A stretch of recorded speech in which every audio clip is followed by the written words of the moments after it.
नमस्ते बच्चों, मैं Tripti Sangani Saraswati group of education channel जो आपकी एजुकेशन चैनल है उसमें आप सभी का स्वागत करती हूँ। बच्चों, आपकी FA1 एग्ज़ाम शुरू होने वाली है, तो अब हमें क्या करना पड़ेगा? यस, पुनरावर्तन करना पड़ेगा, यानी कि रिवीजन करना पड़ेगा, है ना? तो चलिए बच्चों, आज हम इस क्लास में आपके एग्जाम में जो चैप्टर पूछे जाने वाले हैं और जो ग्रामर के टॉपिक पूछे जाने वाले हैं उसका रिवीजन करेंगे। Got it? बच्चों, आपकी FA1 एग्जाम 40 मार्क्स की होगी। कितने मार्क्स की होगी? 40 मार्क्स की। 20 मार्क्स ऑब्जेक्टिव के और 20 मार्क्स सब्जेक्टिव के, यानी 20 मार्क की एग्ज़ाम आपको ऑनलाइन देनी है और 20 मार्क की एग्ज़ाम आपको ऑफलाइन देनी है। Got it? इसके बारे में चर्चा हम थोड़ी देर के बाद करेंगे, ठीक है? चलिए बच्चों, आपकी FA1 की एग्ज़ाम में ये 3 चैप्टर आएंगे। पहला दयालु शिकारी, फिर दूसरा एक जगत एक लोग और तीसरा समझदार नन्ही। और व्याकरण होगा, संज्ञा और चित्र वर्णन। Got it? तो चलिए पहले हम चैप्टर से स्टार्ट करते हैं, यानी कि सबसे पहले हम चैप्टर का रिवीजन करेंगे। सबसे पहले आता है दयालु शिकारी, जो एक चित्र पाठ है। यहाँ पर एक चित्र कहानी दी गई है, याद है कि नहीं सभी को? यस, चलिए तो स्टार्ट करते हैं। एक शिकारी था, उसे मांस खाने की इच्छा हुई थी, तो वो क्या करता है? वह अपनी बंदूक लेकर जंगल में जाता है। जंगल में वह एक पेड़ के पीछे छिप जाता है। तब उसे जंगल में एक ताजी मोटी हिरनी दिखाई देती है, जिसने अभी अभी एक शावक को जन्म दिया था। बच्चों, शावक यानी क्या? यस, हिरण का बच्चा। उसने अभी एक शावक को जन्म दिया था। वह उछल कूद रही थी, घास या वगैरह ढूंढ रही थी। तभी वो दौड़ती दौड़ती आती है और शिकारी बंदूक निशाने पर लगाता है। जैसे ही हिरनी निशाने की साध में आती है, शिकारी क्या करता है? यस, शिकारी बंदूक चला देता है और बंदूक से निकली हुई गोली हिरनी की टांग में लग जाती है और उसे बहुत खून निकलने लगता है। हिरनी को बहुत पीड़ा हो रही थी और उसके आंख से बहुत आंसू बहने लगे। उसका बच्चा भी सहम जाता है और वो अपने बच्चे के पास बैठ जाती है। यह करुण दृश्य देखकर शिकारी का हृदय पिघल जाता है और उसको हिरनी पर दया आ जाती है। वह हिरनी के पास जाता है और उसे लेकर वह उसे अस्पताल ले जाता है, पशु चिकित्सक के पास। वहां जाकर वह पशु के डॉक्टर से उसका इलाज करवाता है, उसकी टांग से गोली निकलवाता है और डॉक्टर उसकी टांग पर मलहम पट्टी कर देते हैं, जिससे हिरनी को थोड़ा आराम मिलता है। जब हिरनी को आराम मिलता है तब क्या होता है? तब उस शिकारी हिरनी को वापस जंगल में छोड़ आता है। राइट? जंगल में वह उसके बच्चे के पास उसे छोड़ देता है। तो बच्चों, यहाँ पर हमें यह सीख मिलती है कि हमें पशुओं को कभी नुकसान नहीं पहुँचाना चाहिए। राइट? पशुओं को भी जीने का पूरा अधिकार है ना? ओके। और हमें सभी के प्रति दया भाव दिखानी चाहिए। राइट? सभी के प्रति क्या करना चाहिए? दया भाव दिखानी चाहिए। यहाँ शिकारी शिकार तो कर लेता है, लेकिन उसके हृदय में भी दया का भाव है। हिरनी के आंसू देखकर उसका हृदय पिघल जाता है और वह हिरनी की सहायता कर देता है। अब बात करते हैं चैप्टर नंबर 2, जो एक कविता है, एक जगत एक लोक। यहाँ पर यह बताया गया है कि ये सारा संसार एक मानव लोक है। यहाँ पर रहने वाले सभी लोगों को एक जैसा मान सम्मान मिलना चाहिए, क्योंकि सभी लोग एक समान मान सम्मान के अधिकारी हैं। फिर बताया गया है कि सभी को एक ही चंद्र रात्रि को शीतलता देता है और सुबह को एक ही सूर्य सबको प्रकाश और गर्मी देता है। हम सब इसी आसमान की छत के नीचे रहने वाले लोग हैं, राइट। तो बच्चों, यहाँ पर ये बताया गया है कि सारा संसार एक मानव लोक है। हम सब लोग एक ही परिवार का हिस्सा है, एक ही लोग हैं। गोटे फिर बताया गया है कि हम सबको मिलने वाले हवा, पानी और प्रकाश एक समान है। सभी को एक समान हवा, पानी और प्रकाश मिलता है। सभी को एक समान न्याय मिलना चाहिए, ठीक है। फिर आगे बताया गया है कि हम सबको जीवन की कहानी भी एक समान है। हम सबके जीवन की कहानी कैसी है? एक समान है। यानी कि हम सब लोगों के जीवन में सुख दुख आता रहता है, राइट। ना किसी को दुख ज्यादा है, ना किसी को सुख ज्यादा है। सबके जीवन की कहानी एक समान है, सुख दुख में बटी हुई है। और आगे बताया गया है कि हम सब लोगों का शरीर एक समान हड्डियों से बना हुआ है, एक ही अस्थि जैसी है। और हम सबके प्राण भी एक समान है, वो ठीक। तो हम लोगों को मिलकर क्या करना चाहिए? हम लोगों को मिलकर विश्व शांति का झंडा लहराना चाहिए, आपस में मिलजुल कर रहना चाहिए, मानवता दिखानी चाहिए, ठीक है। मानवता का रक्षण करना चाहिए। तो इस कविता का मूल उद्देश्य यही है कि सारा संसार मानव लोक है। अब बात करते हैं तीसरे चैप्टर की, जो एक छोटी सी कहानी है जिसमें से हमें बहुत कुछ सीख मिलती है। समझदार नन्ही। यहाँ एक बतख और बिच्छू के बीच की कहानी है। नन्ही है वो बतख का बच्चा है, वो अपनी माँ के साथ तालाब में रहती है।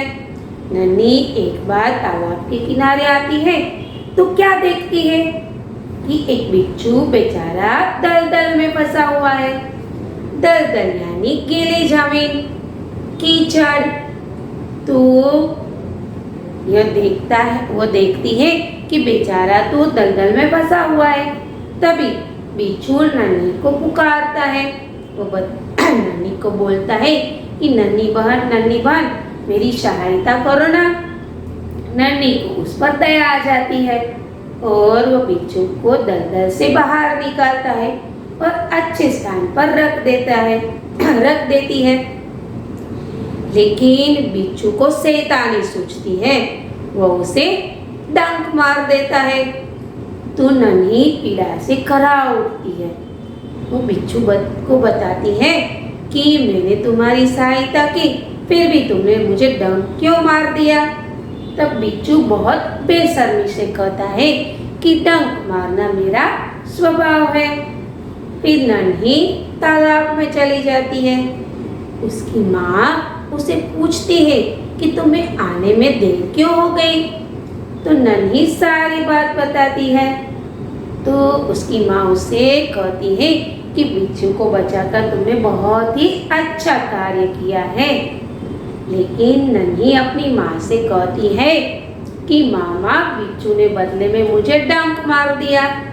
तो उसकी माँ उसे बताती है कि बिच्छू अपनी गंदी आदतों का गुलाम है, डंक मारना उसका स्वभाव है। तुम चाहे कितनी बार उसकी सहायता क्यों ना करो, वो अपनी गंदी आदत कभी नहीं छोड़ेगा। तब नन्ही यह प्रण लेती है कि चाहे कुछ भी हो जाए, मैं बिच्छू की गंदी आदत छुड़वा कर ही रहूंगी। फिर एक दिन बिच्छू के प्राण पुनः संकट में पड़ जाते हैं। वो पानी की धारा में बहने लगता है। तब उसे नन्ही की याद आ जाती है और वह नन्ही को पुकारता है। नन्ही उसकी पुकार सुन लेती है, लेकिन थोड़ी देर के लिए वो ऐसा सोचती है कि मुझे अब बिच्छू की जान नहीं बचानी है। फिर बिच्छू की करुण आवाज सुनकर उसे उस पर दया आ जाती है और वो बिच्छू को वापस बचाती है। बिच्छू फिर उसे डंक मारने जा रहा था। तभी नन्ही बोली, मारो मारो, मुझे डंक मारो। फिर बिच्छू को शर्म आती है और फिर वो प्रण लेता है कि अब मैं कभी किसी निर्दोष को डंक नहीं मारूंगा। ठीक है, तो बच्चों यहाँ पर हमें सीख मिलती है कि हमें अच्छे गुण अपनाने चाहिए, दूसरों के साथ अच्छा व्यवहार करना चाहिए। यदि कोई हमारी भलाई करता है, हमारे साथ अच्छा व्यवहार करता है, तो हमें भी उसके साथ अच्छा ही व्यवहार करना चाहिए। Got it? तो बच्चों, आपको यह तीनों चैप्टर अच्छे से समझ में आ गए होंगे, है ना? ओके, चलिए अब बात करते हैं व्याकरण की। पहले बात करते हैं संज्ञा की।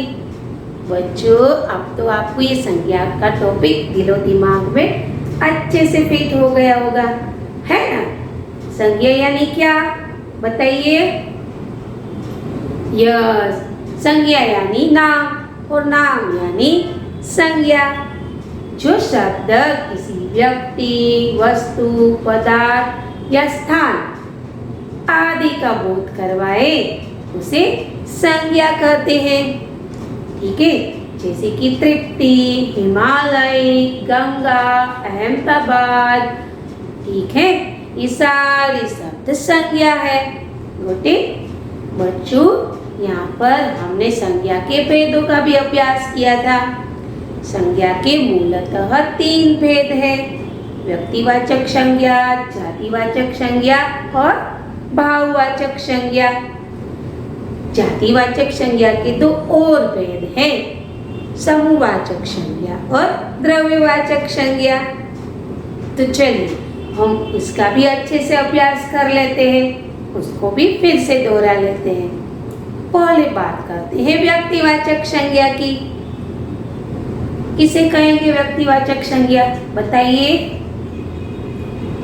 यस, जो शब्द किसी विशेष व्यक्ति, स्थान का परिचय करवाए उसे व्यक्तिवाचक संज्ञा कहा जाता है। जैसे कि गंगा भारत की पवित्र नदी है। स्वामी विवेकानंद का जन्म 12 जनवरी को हुआ था। स्वामी विवेकानंद का जन्म 12 जनवरी को हुआ था। तो यहाँ पर मैंने विशेष नाम का उल्लेख किया है, गंगा और स्वामी विवेकानंद। तो यहाँ व्यक्तिवाचक संज्ञा हुई। अब बात करते हैं जातिवाचक संज्ञा की। जो शब्द किसी व्यक्ति या वस्तु की संपूर्ण जाति का बोध करवाए उसे व्यक्तिवाचक संज्ञा कहते हैं। जैसे कि पंछी आसमान में उड़ते हैं, कुत्ता वफादार प्राणी है। तो यहाँ पर कुत्ता वफादार प्राणी है। यहाँ पर कुत्ता अपनी संपूर्ण जाति का निर्देश करता है। फिर पंछी आसमान में उड़ते, तो यहाँ पर सभी पंछियों की बात हो रही है। तो ये सारी संज्ञा जातिवाचक संज्ञा है। अब बात करते हैं भाववाचक संज्ञा की। जो शब्द किसी व्यक्ति, वस्तु या पदार्थ के गुण, दोष, स्थिति, अवस्था आदि का बोध करवाए उसे भाववाचक संज्ञा कहा जाता है। जैसे कि लंबा, चौड़ा, नुकीली, गर्मी, दयालु, क्रोधित, खुशी, हंसी, ये सारी संज्ञाएं भाववाचक संज्ञाएं। अब बात करते हैं समूहवाचक संज्ञा की। जो शब्द किसी व्यक्ति या वस्तु के समूह का निर्देश करे उसे समूहवाचक संज्ञा कहते हैं। इसमें एक से अधिक होने का बोध होता है। इसका ही अर्थ समूह होता है ना। जैसे कि भीड़, मेला, सैन्य, गुच्छा, गुलदस्ता, राइट। ये सारी संज्ञाएं समूहवाचक संज्ञाएं हैं। अब बात करते हैं द्रव्यवाचक संज्ञा की। जिसे नापा तोला जाए उसे द्रव्यवाचक संज्ञा कहते हैं। जैसे कि पेट्रोल, तेल, घी, सब्जी, फल, ठीक है। ये फल यानी कि सेब, अंगूर, ये सब्जी, बैंगन, भिंडी, ये सारी संज्ञाएं द्रव्यवाचक संज्ञाएं। Got it? तो बच्चों आपको ये संज्ञा और उसके पेड़ अच्छे से समझ में आ गए होंगे, है ना। चलिए अब बात करते हैं चित्र वर्णन की। आपकी एग्जाम में चित्र वर्णन भी पूछा जाएगा। अब चित्र वर्णन कैसे करेंगे? तो आपको सबसे पहले चित्र को पूरी तरह परखना है, उसका अवलोकन करना है, राइट। फिर आपको ये सोचना है कि चित्र कहाँ का है, चित्र में कौन कौन है, चित्र में क्या हो रहा है, चित्र में कौन क्या कर रहा है। ये सारी बातें आप अच्छे से समझ जाएंगे, तब जाकर आप अच्छे से चित्र वर्णन कर पाएंगे। घटे?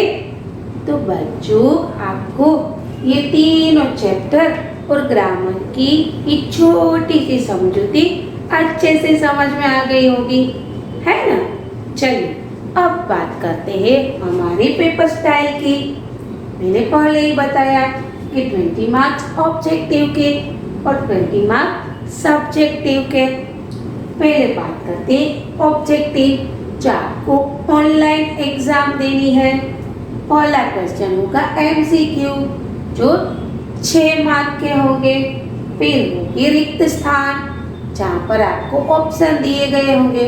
वैसे तो ये पूरे पेपर ऑप्शन के साथ ही होगा, ठीक है। रिक्त स्थान 4 मार्क्स की। सही या गलत वाक्य है पहचानिए, ये 3 मार्क्स के।